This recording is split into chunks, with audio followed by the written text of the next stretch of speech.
श्री शिवाय नमस्तुभ्यम, हर हर महादेव। माता बहनों, आज के इस पावन और अत्यंत पवित्र दिन पर आप सभी को श्रावण मास की हार्दिक शुभकामनाएं और अनंत बधाइयां प्रेषित करते हैं। आज यानी 30 जुलाई 2026 और गुरुवार का ये अत्यंत सुंदर व दुर्लभ दिन हम सभी के जीवन में किसी बड़े वरदान से कम नहीं है। ये कोई साधारण गुरुवार नहीं है, बल्कि हमारे पवित्र श्रावण मास की पूर्णिमा और प्रतिपदा तिथि का महासंयोग लेकर आया है। ऐसे अद्भुत और पावन दिवस पर देवों के देव महादेव की आराधना, जगत के पालनहार भगवान विष्णु का स्मरण तथा अपने सद्गुरु के चरणों में अपनी संपूर्ण निष्ठा व श्रद्धा अर्पित करने का अत्यंत विशेष और बड़ा महत्व हमारी पुराणों में बताया गया है। आप सभी इस बात से भली भांति परिचित हैं कि 30 जुलाई 2026 के इस पावन सूर्योदय के साथ सावन महीने की अत्यंत महत्वपूर्ण प्रतिपदा तिथि का प्रवेश हो रहा है, जिससे इस पूरे दिन का महात्म्य कई गुना अधिक बढ़ जाता है।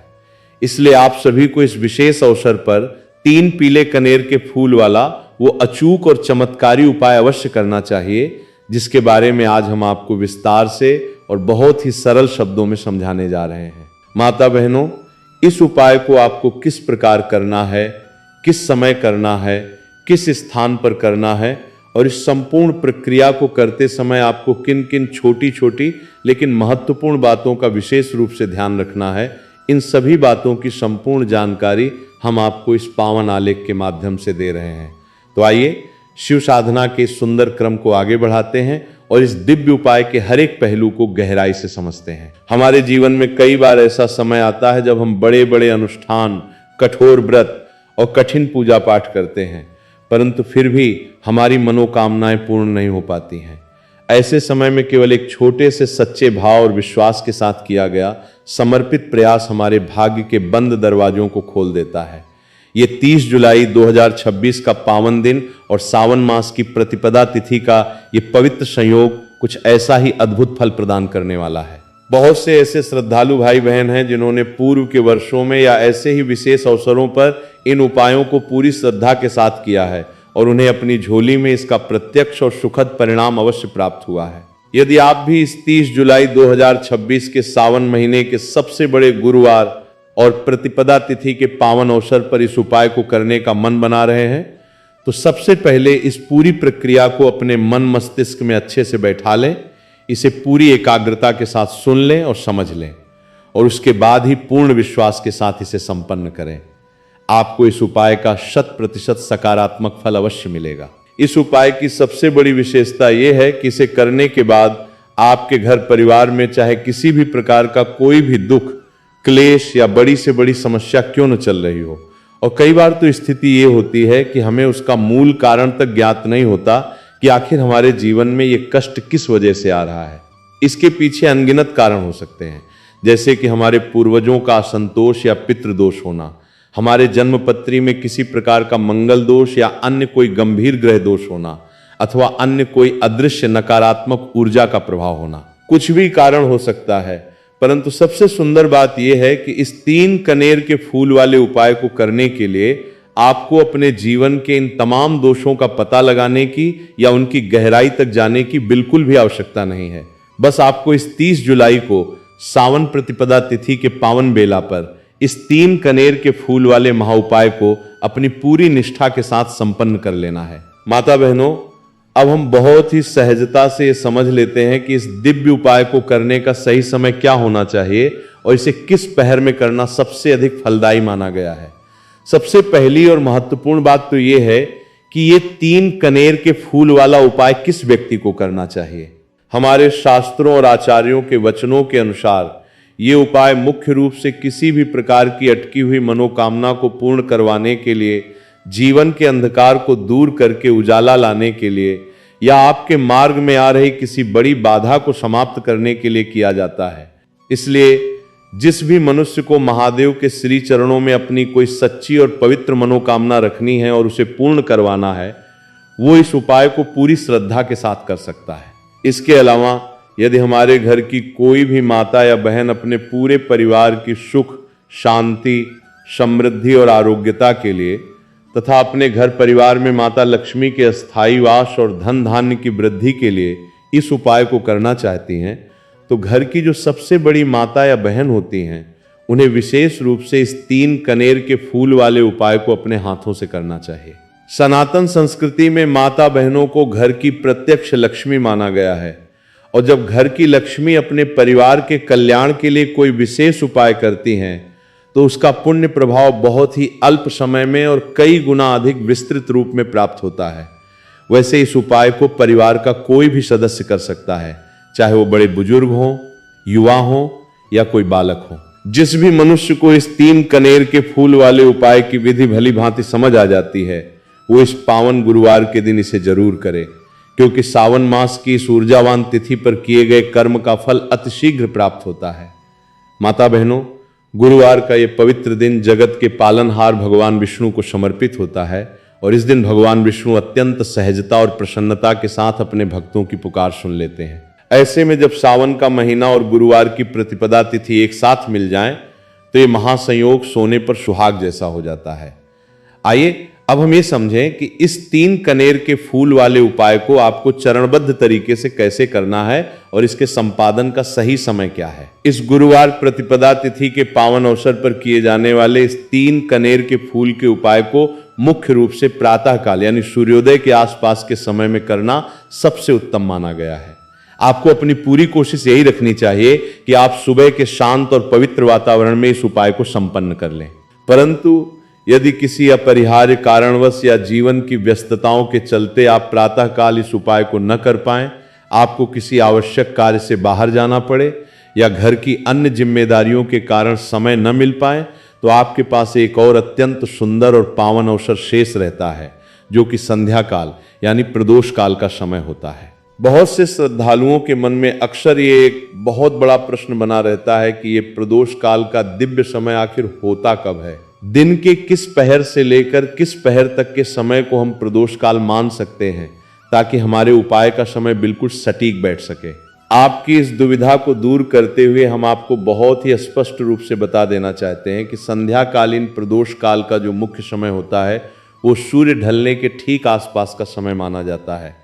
सामान्यतः शाम के समय सूर्यास्त के समय से लेकर रात्रि के प्रथम पहर तक का ये काल अत्यंत ऊर्जावान होता है। यदि आप शाम को लगभग 6 बजे से लेकर 7 बजे के बीच के इस पावन अंतराल में इस उपाय को करते हैं, तो आपको इस उपाय का अतिशीघ्र और अचूक फल अवश्य प्राप्त होता है।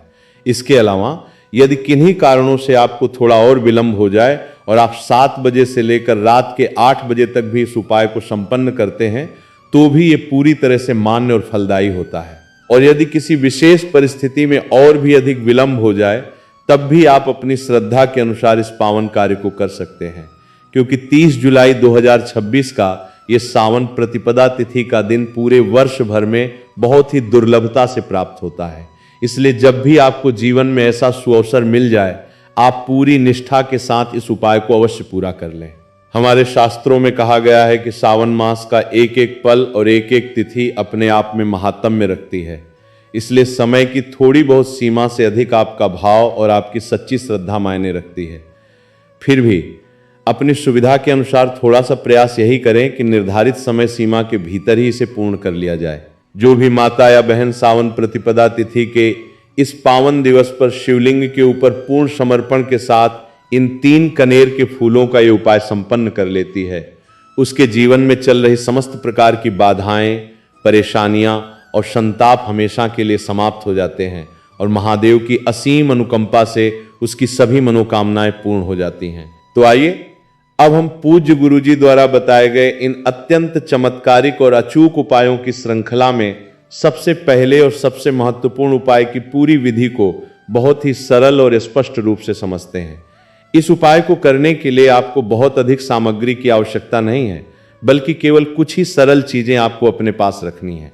सबसे पहले आपको अपने घर के शुद्ध जल से भरा हुआ एक तांबे का पात्र यानी लोटा ले लेना है। इसके साथ ही आपको 3 बिल्कुल ताजे और सुंदर पीले रंग के कनेर के फूल ले लेने हैं। सावन प्रतिपदा तिथि के पावन अवसर पर किए जाने वाले इन उपायों में पीले कनेर के फूलों का विशेष और रहस्यमयी महत्व बताया गया है। इसलिए आपको 3 पीले कनेर के फूल किसी भी अच्छे स्थान से या फूलों की दुकान से प्राप्त कर लेने हैं। यदि किसी कारणवश आपको बिल्कुल नए और ताजे फूल न मिल पाए, तो आपको निराश होने की आवश्यकता नहीं है। आप शिवालय में जा सकते हैं और वहां शिवलिंग के ऊपर पहले से जो कनेर के फूल अर्पित किए गए हैं उन्हें प्रेम पूर्वक उठाकर शुद्ध जल से अच्छी तरह धोकर और पवित्र करके उनका भी उपयोग इस उपाय में कर सकते हैं। जल भरने के लिए हमेशा तांबे के बर्तन का ही उपयोग करना चाहिए और जल आपके घर की रसोई से ही लिया जाना चाहिए।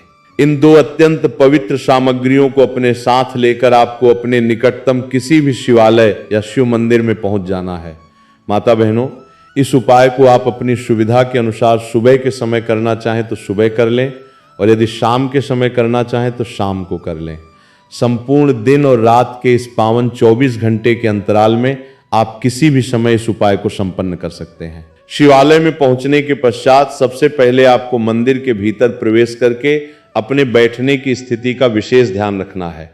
आप मंदिर के गर्भगृह में या प्रांगण में दक्षिण दिशा की तरफ बैठ जाइए और आपका मुख उत्तर दिशा की ओर होना चाहिए।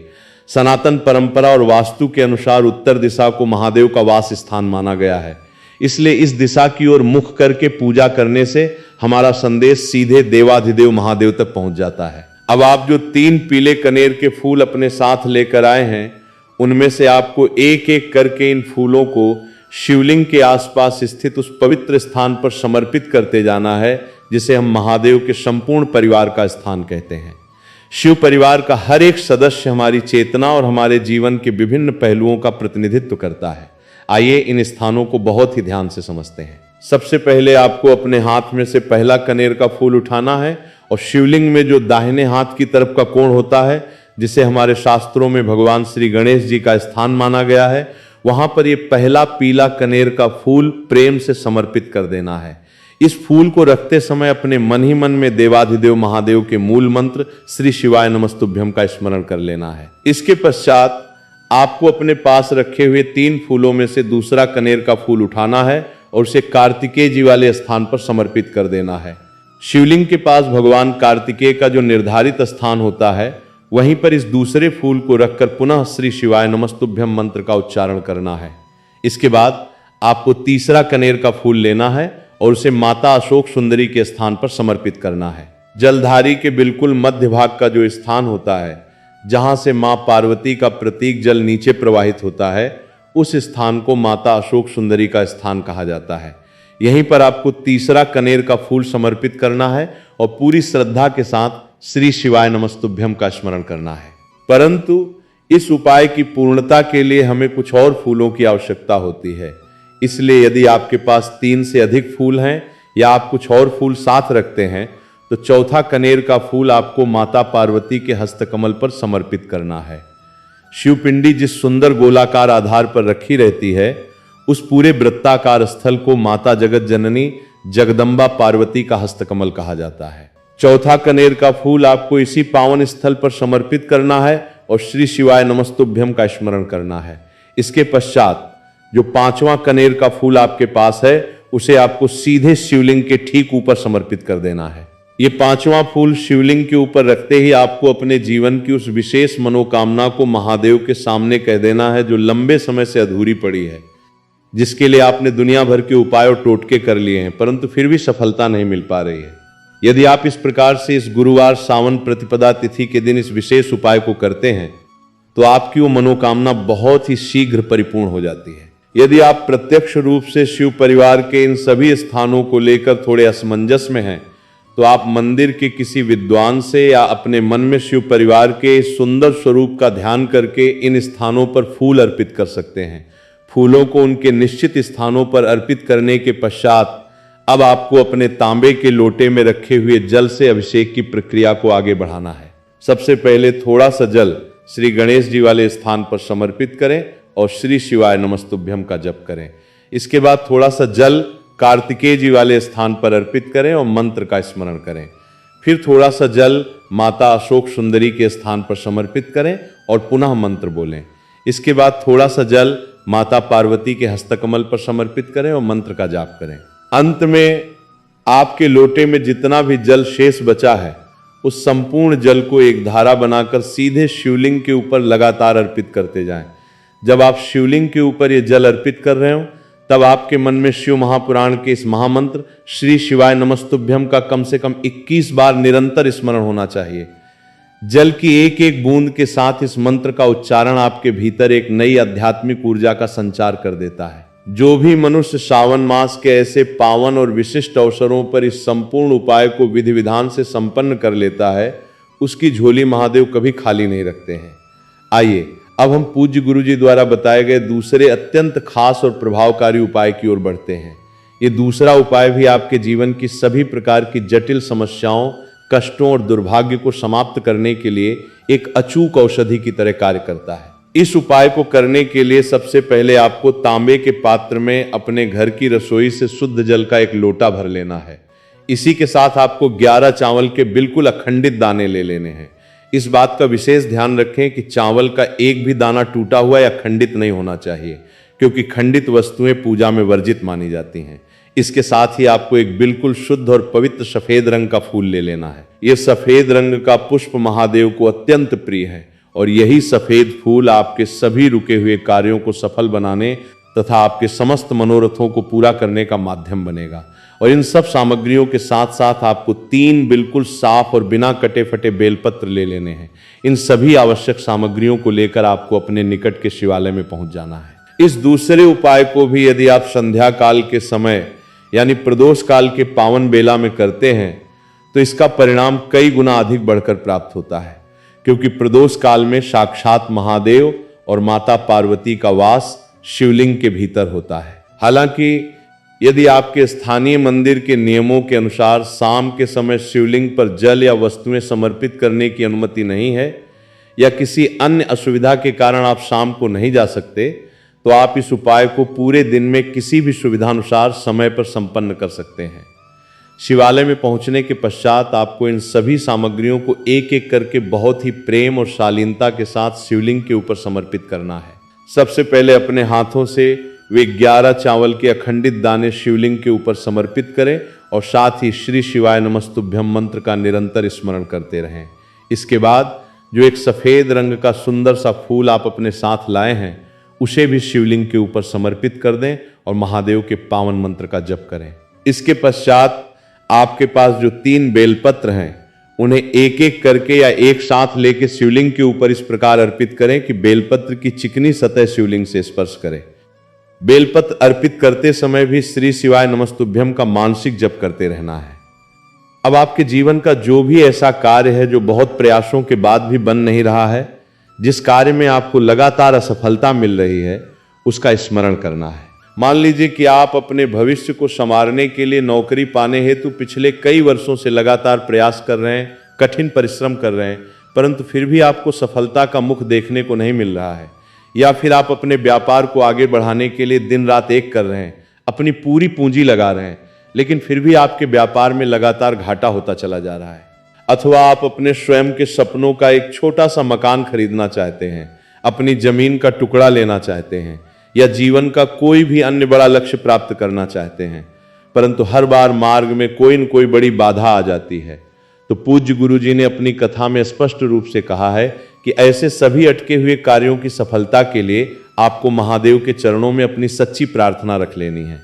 प्रार्थना करने के पश्चात सबसे अंत में आपके पास जो तांबे के लोटे में एक लोटा जल बचा है, उसे धीरे धीरे बहुत ही शांत भाव से शिवलिंग के ऊपर समर्पित करते जाना है।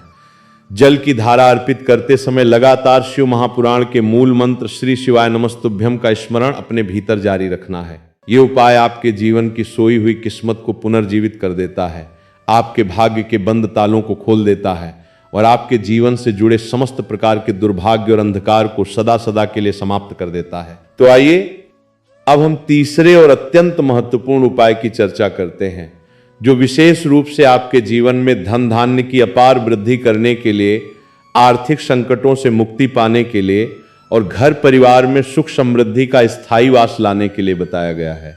इस तीसरे उपाय को करने की प्रक्रिया बहुत ही सरल है, जिसके लिए आपको केवल एक सुंदर सा दीपक तैयार करना है। दीपक आप चाहें तो किसी कुम्हार के यहां से लाया गया मिट्टी का शुद्ध दीपक ले लें, या फिर यदि आप चाहें तो अपने घर पर ही शुद्ध गेहूं या आटे को थोड़े से पानी के साथ मारकर उसका एक सुंदर सा दीपक अपने हाथों से तैयार कर सकते हैं। इस दीपक में आपको इस बात का विशेष ध्यान रखना है कि इसमें केवल और केवल शुद्ध देसी घी का ही प्रयोग किया जाना चाहिए। इसके साथ ही इस दीपक में आपको लंबी रुई की बत्ती का उपयोग करना है। हमारे धार्मिक अनुष्ठानों और प्राचीन परंपराओं में लंबी रुई की बत्ती का प्रयोग विशेष रूप से अपने जीवन में धन धान्य की अचल वृद्धि के लिए, अपने बंद पड़े व्यापार को गति देने के लिए और अपने वंश तथा परिवार की निरंतर प्रगति के लिए अत्यंत शुभ माना गया है। दीपक के साथ साथ आपको थोड़े से अक्षत यानी चावल के कुछ साफ सुथरे दाने अपने पास रख लेने हैं। इन सभी सामग्रियों को लेकर आपको अपने घर के आसपास या किसी भी पवित्र स्थान पर स्थित किसी भी बेलपत्र के वृक्ष के नीचे पहुंच जाना है। बेलपत्र का ये वृक्ष हमारे सनातन धर्म में साक्षात देवी लक्ष्मी और महादेव का मिलन स्थल माना जाता है। बेलपत्र के वृक्ष के नीचे पहुंचकर सबसे पहले आपको जमीन को थोड़ा सा साफ कर लेना है और अपने साथ लाए हुए चावल के वे थोड़े से दाने आसन के रूप में वहीं पर जमीन पर रख देने हैं। इसके पश्चात इन्हीं चावल के दानों के ठीक ऊपर आपको अपने उस तैयार किए गए घी के दीपक को स्थापित कर देना है। दीपक स्थापित करने के बाद उस लंबी बत्ती का मुख उत्तर दिशा की ओर रखते हुए आपको उस दीपक को प्रज्वलित कर लेना है। दीप प्रज्वलित करने के बाद बेलपत्र के वृक्ष के नीचे बैठकर कम से कम 11 बार, 21 बार या श्रद्धा हो तो 108 बार श्री शिवाय नमस्तुभ्यम महामंत्र का मानसिक या मौखिक स्मरण कर लेना है। मंत्र जप के पश्चात देवाधिदेव महादेव और जगत जननी माता पार्वती के चरणों में हाथ जोड़कर ये प्रार्थना करनी है कि हे प्रभु, हमारे जीवन में जो ये धन का अभाव चल रहा है, जो आर्थिक तंगी और कंगाली ने हमारे घर को घेरा हुआ है और धन की कमी के कारण हम अपने जीवन का कोई भी शुभ कार्य सही समय पर पूरा नहीं कर पा रहे हैं, हमारे जीवन के इस बड़े दुर्भाग्य को आप कृपा करके दूर कर दीजिए। इस प्रकार अपनी समस्त आर्थिक समस्याओं और पीड़ाओं का निवारण करने की प्रार्थना करते हुए आपको वहां से चुपचाप अपने घर वापस आ जाना है। पूज्य गुरु जी अपनी कथाओं में कई बार ये बता चुके हैं कि जो भी मनुष्य प्रत्येक सोमवार के दिन या ऐसे ही किसी विशेष पर्व व गुरुवार के दिन इस दीपक को बेलपत्र के वृक्ष के नीचे प्रज्वलित करना आरंभ कर देता है, वो यदि केवल 3, 5 या कुछ विशेष सोमवार व गुरुवार तक इस नियम को निभा लेता है तो उसके जीवन में कहीं न कहीं से अप्रत्याशित रूप से धन धान्य की प्राप्ति के मार्ग खुलने लगते हैं और उसकी समस्त आर्थिक समस्याओं का हमेशा के लिए अंत हो जाता है। तो माता बहनों, ये थे पूज्य गुरु जी द्वारा बताए गए वे अत्यंत पावन, चमत्कारी और अचूक उपाय जिन्हें आपको इस 30 जुलाई 2026 के श्रावण मास की प्रतिपदा तिथि के पावन अवसर पर अवश्य करना चाहिए। यदि आपको ये संपूर्ण जानकारी अच्छी लगी हो, आपके हृदय को संतोष मिला हो तो इस आलेख को लाइक करें और हमारे चैनल दिव्य मार्ग को सब्सक्राइब अवश्य करें ताकि सनातन धर्म और शिव भक्ति से जुड़े ऐसे ही सुंदर संदेश आप तक समय समय पर पहुंचते रहें। कमेंट बॉक्स में अपनी पूरी श्रद्धा के साथ श्री शिवाय नमस्तुभ्यम और हर हर महादेव अवश्य टाइप कर दें ताकि आपकी ये हाजिरी महादेव के श्री चरणों में स्वीकार हो सके। हम ईश्वर से यही प्रार्थना करते हैं कि आप सभी का ये पावन श्रावण मास मंगलमय हो और आपकी सभी मनोकामनाएं पूर्ण हो। श्री शिवाय नमस्तुभ्यम। हर हर महादेव।